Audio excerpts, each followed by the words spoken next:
धन्यवाद टक्राउँछौँ आजको सुन्दर दिनको भई हामीलाई फेरि मिठो खाना छुटाउनु भई र मौसम भजनद्वारा तपाईँको मनमा प्रशंसा गर्ने अवसर दिनुभयो धन्यवाद टक्राउँछौँ। अब वचन सुन्ने पालो आएका छ प्रभु। वचन भन्ने ज्ञानबाट तपाईँ स्वयं उहाँलाई सहायता गरिदिनु भएको होस् र हामी साना भाइ बहिनीहरू ध्यान दिएर सुन्न हामी हरेकलाई तपाईँ पवित्र आत्मा परमेश्वर अगुवाई गरिदिनु भएको होस्। हामीले सुन्दै अन्तिमसम्म तपाईँको अगुवाई आशिष खोज्दै हामीलाई प्रेम गर्नुहुने प्रभु येशू ख्रीष्टको नाममा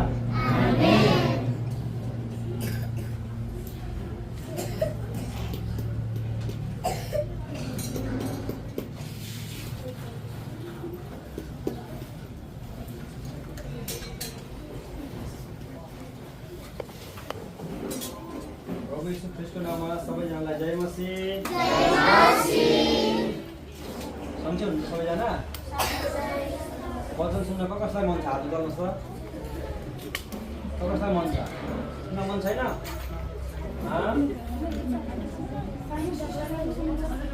हुन्छ, हामीसँग धेरै समय छैन है।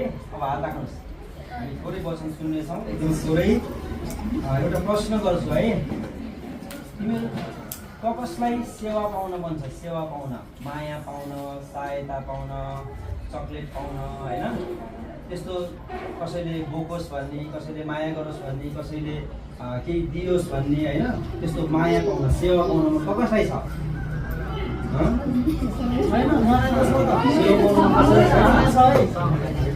सबैलाई हुन्छ किन? सेवा पाउने मन सबैलाई हुन्छ, बुझेको छ?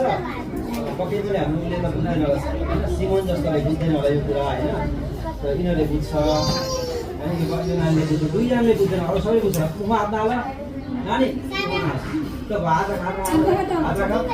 राख। त्यो दुईवटा बच्चा बाहेक, दुईवटा सानो तिनवटा बच्चा बाहेक अरू सबैले बुझ्छ होला है यो कुरा। हामी सबैलाई सेवा पाउन मन हुन्छ कि हुँदैन?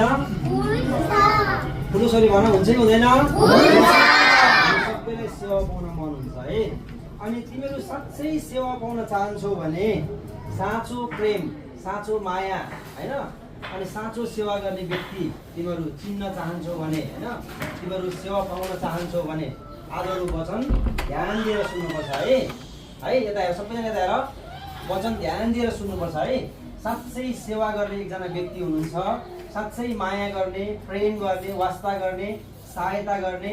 हामी बिरामी हुँदा, हामीलाई अप्ठ्यारो हुँदा, हामीलाई गाह्रो हुँदा, होइन? हामीसँग अभाव हुँदा, कहिले खल्तीमा पैसा नहुँदा, पेन किन्नलाई, पेन्सिल किन्नलाई, होइन? चक्लेट खानलाई, त्यो हरेक अवस्थामा हामीलाई सहायता गर्ने, सेवा गर्ने चाहिँ एकजना व्यक्ति हुनुहुन्छ है। त्यो व्यक्तिको विषयमा आज हामी हेर्नेछौँ। तिमीहरू कसैले पनि बाइबल पढाउनु पर्दैन, म पढ्छु, राम्रोसँग सुन है सबैजनाले है। अनि मैले कतिको कति पढेको भनेर भन्दाखेरि तिमीले भन्न सक्नुपर्छ है।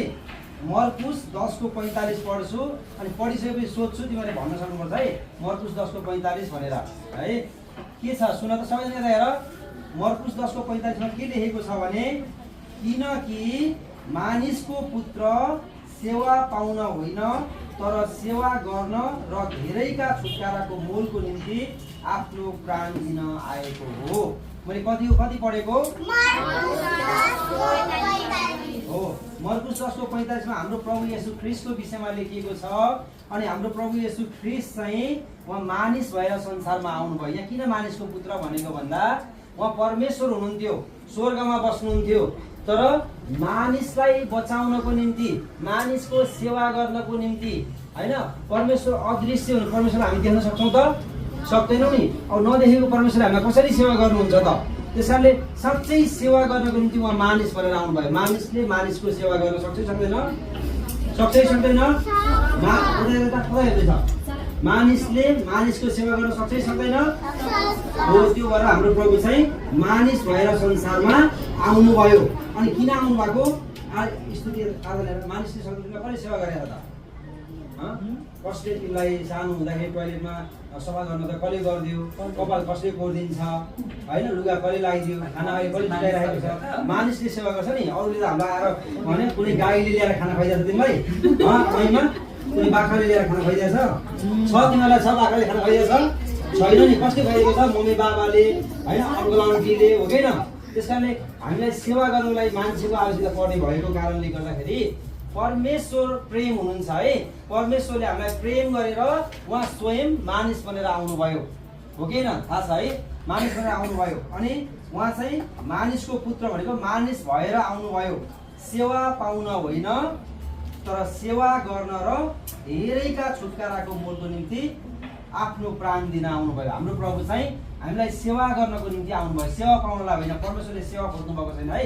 परमेश्वरलाई हामीले केही पनि सेवा गर्नु थियो, परमेश्वरले हामी एउटा सेवा पाउन थियो। परमेश्वर चाहिँ जङ्गलको सबै गाईबस्तुहरू कसको हो? जङ्गलमा हुने त्यो बँदेलहरू होइन, परमेश्वरको होइन, प्रभु येशू ख्रीष्टको, परमेश्वरको, उहाँको हो। अनि जति पनि यो संसारमा भएको सबै यावत थोकहरू, अन्नहरू, बालीहरू होइन, सबै बिरुवाहरू, फलफुलहरू सबै कुरा परमेश्वरको। परमेश्वरलाई सानो एउटा अन्डा, कुखुराको अन्डा दिएर अथवा एउटा के अरे लौका दिएर, एउटा सुन्तला दिएर कति ठाउँमा मान्छेहरू परमेश्वरलाई दिनुहुने यसरी घरबाट पहिलो फलेको फल ल्याएर यसरी आँखातिर फाल्छन्। त्यो चाहिँ परमेश्वरलाई चढाएको नि उनीहरूले है। परमेश्वर त्यस्तो सानो सानो कुराको सेवा खोज्ने परमेश्वर हुनुहुन्न, तर परमेश्वर चाहिँ हामीलाई सेवा गर्न आउनुभयो। अनि सेवा गर्न आउनुभयो, यहाँ सुन है त, सेवा गर्नलाई के गर्नुपर्ने रहेछ? यहाँ प्रभुले के गर्नुभयो?